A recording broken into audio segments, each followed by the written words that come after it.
আমি বাংলায় গান গাই, আমি বাংলার গান গাই। আমি আমি কি চিরদিন এই বাংলায় খুঁজে পাই।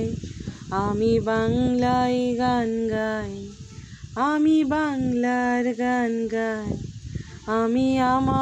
আমি কি চিরদিন এই বাংলায় খুঁজে পাই। আমি বাংলায় দেখি স্বপ্ন, আমি বাংলায় বাঁধি সুর। আমি এই বাংলার মায়া ভরা পথে হেঁটেছি এতটা দূর। বাংলায় আমার জীবন আনন্দ, বাংলা প্রাণের সুর।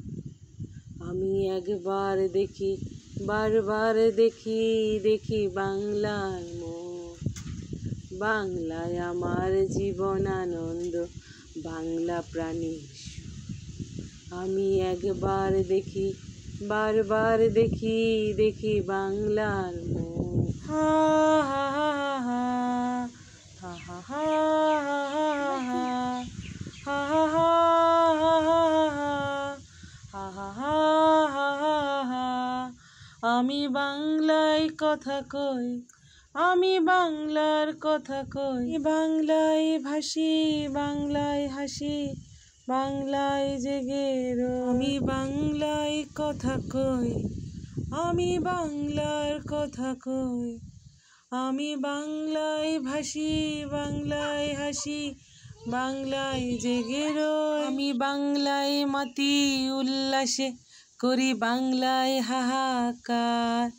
আমি সব দেখে শুনে খেপে গিয়ে করি বাংলায় চিৎকার। বাংলার প্রাকৃতিক সৌন্দর্য মানুষকে যেমন বিমোহিত করে, তেমনি মানুষ বারবার ফিরে আসতে চায় এই বাংলার বুকে। তার প্রমাণ কবি জীবনানন্দ দাশের কবিতা। তিনি তার কবিতায় তুলে ধরেছেন, আবার আসিব ফিরে ধানসিঁড়িটির তীরে, হয়তোবা মানুষ নয়, হয়তোবা শঙ্খচিল শালিকের বেশে। বাংলার এই অপরূপ সৌন্দর্যকে ধরে রাখতে হলে আপনার বাংলার সৌন্দর্যকে পরিচর্যা করতে হবে। আপনি আপনার এলাকার মধ্যে থেকে, আপনার বাড়ির আঙিনা থেকে শুরু করে আপনার যে জায়গা পর্যন্ত করা সম্ভব, সেই জায়গাগুলোতে আপনি যদি পরিষ্কার পরিচ্ছন্ন রাখেন, পাশাপাশি এই জুন এবং জুলাই এই 2 মাসে যদি প্রচুর পরিমাণে বৃক্ষরোপণ করেন, যদি কখনো কোনো প্রয়োজনে একটা গাছ কাটেন, তাহলে তার বিনিময়ে 5টা গাছ যদি লাগান, এইভাবে যদি আপনারা আপনার বাড়িতে বা আপনার আশেপাশেও যদি এরকম এই স্টেপগুলো নিয়ে থাকেন যে গাছ লাগাবেন, এখন বুঝতে পারবেন না, আজ থেকে 10 বছর পরে যখন গাছের বয়সও বাড়বে, আপনার বয়সও বাড়বে, আপনার বাচ্চার বয়সও বাড়বে, তখন আপনি এর বেনিফিট পাবেন। গাছ থেকে ফল হবে, ছায়া হবে, বৃক্ষ লতাপাতা হবে এবং জ্বালানি হিসাবেও গাছ ব্যবহার করা হয়। এছাড়া গাছ বিক্রি করে প্রচুর পরিমাণে টাকাও আয় করা যায়। আমার পরিচিত একজন লোক আছে যে গাছ বিক্রি করে সে তার মেয়ে যখন জন্ম নেয় তখন সে 50টা গাছ লাগানো হয়। এর থেকে সে 10টা গাছ বিক্রি করে সে তার মেয়েকে বিয়ে দিয়েছে।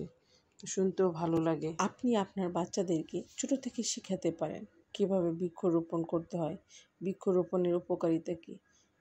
যদি ওরা ঘর থেকে এই জিনিসগুলো শিখে আসে, তাহলে ওরা যেখানে যাবে সেখানেই মানুষকে শেখাতে পারবে বৃক্ষরোপণ কী আর বৃক্ষরোপণের উপকারিতা।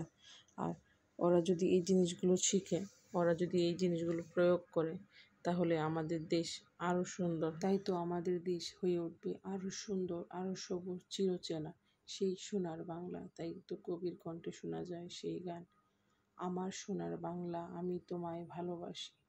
আপনি যদি গ্রামে বসবাস করেন, তাহলে একটি জিনিস আপনি রিয়েলাইজ করতে পারবেন, গ্রামের আপনি পথঘাট দিয়ে প্রতিদিন যাওয়া আসা করেন, কিন্তু কখনো আপনার বিরক্ত মনে হবে না। এক এক দিন এক এক রকমের অনুভূতি আপনার ভিতরে কাজ করবে। ঠিক সেম একই জিনিস আপনি যদি শহরের একই রাস্তা দিয়ে প্রতিদিন যান, তাহলে আপনার কাছে ওটাকে বিরক্তিকর হবে। কিন্তু গ্রামের ক্ষেত্রে কিন্তু তা না, কারণ গ্রামের প্রকৃতি হচ্ছে স্বর্গীয় এক অনুভূতি, যা আপনি যত যাবেন, যত কাছাকাছি যাবেন, আপনাকে আরও তত বেশি মুগ্ধ করবেন।